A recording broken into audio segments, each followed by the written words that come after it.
Hello friends, welcome to our channel. আজ আমরা চলে এসেছি ভূতনাথ মন্দিরে। আমরা এক প্রচণ্ড বৃষ্টির দিনে বেরিয়ে পড়েছিলাম ভূতনাথ মন্দিরের উদ্দেশ্যে।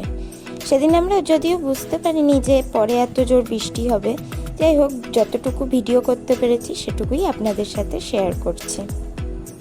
ভূতনাথ মন্দিরে যাওয়ার জন্য আমরা দমদম মেট্রো স্টেশন থেকে শোভাবাজার সুতানুটির মেট্রো ধরেছিলাম।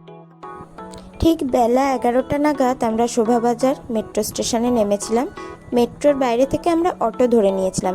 এই পথটা হেঁটেও যাওয়া যায়, সেদিন খুব বৃষ্টির দিন ছিল বলে আমরা অটো করেছিলাম। অটো করে যদিও আমাদের বেশিক্ষণ সময় লাগেনি। পাশ দিয়েই গঙ্গা বয়ে গেছে, গঙ্গা ঠিক উল্টো দিকেই ভূতনাথ মন্দির। আর বাদবাকি ডেসক্রিপশন বক্সে আমরা শেয়ার করে দেবো যাতায়াতের পথ। এরপর আমরা অটো থেকে নেমে হেঁটে এগিয়ে গিয়েছিলাম ভূতনাথ মন্দিরের দিকে। আমরা ঠিক এখানে 11টার সময় এসে পৌঁছেছিলাম। ভূতনাথ মন্দির দুপুর 12টার সময় বন্ধ হয়ে যায় ঠাকুরকে ভোগ দেওয়ার পর।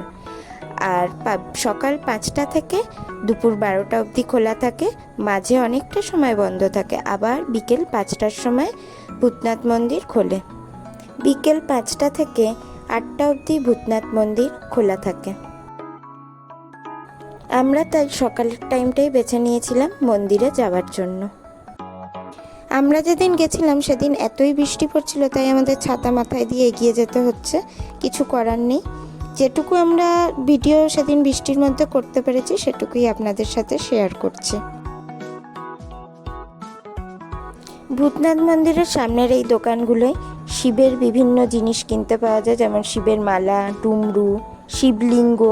আমরা শিবলিঙ্গ কিনেছিলাম, সেটা আপনাদের সাথে পরে শেয়ার করব। এই সামনেই গঙ্গা, গঙ্গায় বৃষ্টির এক ভয়ঙ্কর রূপ দেখতে পাচ্ছি। যদিও ভয়ঙ্কর রূপটাও দেখতে খুব সুন্দর লাগছে, তাও সেদিন এত বৃষ্টি খুব বিরক্তই লাগছিল। এই দোকানগুলোয় পুজোর জিনিস কিনতে পাওয়া যায়, এখান থেকে পুজোর থালা কিনে আপনারা মন্দিরে পুজো দিতে পারেন। এখানে আমরা ভূতনাথ মন্দিরের সামনে পৌঁছে গেছি।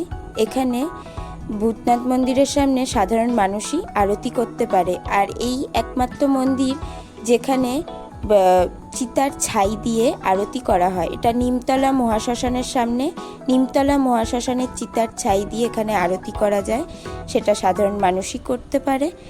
আর উজ্জয়িনী মহাকাল মন্দিরের পর কলকাতায় এই প্রথম মন্দির যেখানে চিতার ছাই দিয়ে, ভস্মের ছাই দিয়ে আরতি করা যায়।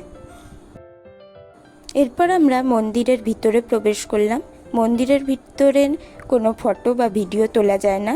মন্দিরের ভিতরের ফটো বা ভিডিও দেখার জন্য আপনাদের মন্দিরেই এসে দর্শন করতে হবে, তাই সেই ফটো বা ভিডিও আপনাদের সাথে আমরা শেয়ার করতে পারিনি। আর মন্দিরে ঢোকার জন্য জুতো এই সামনেই কিছু লোক থাকে যাদের কাছে রাখা যায়, 5 টাকা করে রাখতে লাগে জুতো। মন্দিরের মধ্যে নন্দী মহারাজ আছে, এর ফটো বা ভিডিও করা যায়, সেটাই আমরা করেছি। এই কলাপসিবল গেটটার পিছনে আছে, সেটা ভালো করে তোলা যায়নি, যেটুকু উঠেছে তুলেছি। আর এখানে দেখুন শিব পার্বতীর সংসার নিয়ে বসে আছে। অনেক সময় শ্রাবণ মাসে খুব ভিড় হলে এই শিব পার্বতীর সামনেই অনেকে মহাদেবের মাথায় জল ঢেলে যায়। আর রবিবার দিন একটু ভিড় হয়, অন্যান্য দিন মোটামুটি ফাঁকাই থাকে। আর সোমবার দিন যেহেতু শিবের পুজো, সেই দিন একটু ভিড় হয়। আর ঠিক এর পাশেই কবিগুরু রবীন্দ্রনাথের সমাধিস্থল। সেদিন কেন জানি না বন্ধ ছিল। এখানে তো লেখা 9টা থেকে 7টা অবধি খোলা থাকে, কিন্তু সেদিন বন্ধ ছিল, জানি না কেন। অন্যান্য ভিডিও শুনেছিলাম রোজই খোলা থাকে। মন্দিরের সামনে বাঁকের দোকানও আছে, এখান থেকে বাঁক কিনে শ্রাবণ মাসে অনেকে বাঁক কাঁধে করে মন্দিরে পুজো দিতে যায়। এরপর আমরা একটা দোকানে এলাম, সেখানে শিবলিঙ্গ পাওয়া যায়। আমি আমার বাড়ির জন্য 2টো শিবলিঙ্গ কিনে এনেছিলাম, 100 টাকা করে নিয়েছিল শিবলিঙ্গগুলো, আর সাথে পাথরের বাটি। তারপর আমরা বাড়ির উদ্দেশ্যে রওনা হলাম। সেদিন এত বৃষ্টি পড়ছিল আমরা বেশিক্ষণ থাকতে পারিনি এখানে। যাই হোক, আজকের ভিডিও এখানেই শেষ করলাম। আপনারা ভালো থাকবেন, পরবর্তী ভিডিওয় আবার আপনাদের সাথে দেখা হচ্ছে।